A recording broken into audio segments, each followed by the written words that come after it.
Ang pinaka nakakatakot na multo na haharapin ninyo ay ang sarili ninyong multo.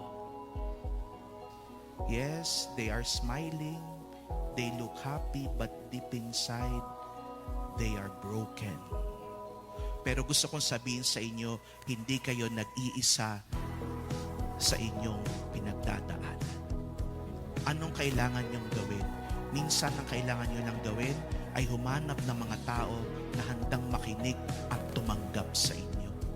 At kapag minsan nahihirapan na kayo at wala na kayong malapitan, ang pakiusap ko, lumapit kayo kay Jesus.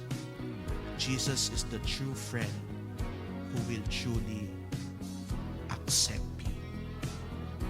Kapag ginagawa niyo yun, nahaharap ninyo ang sarili ninyong multo.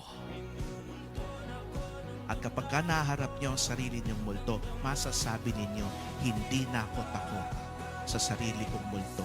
Dahil ito'y parte ng aking pagkatao. This is part of who I am. And I accept kung sino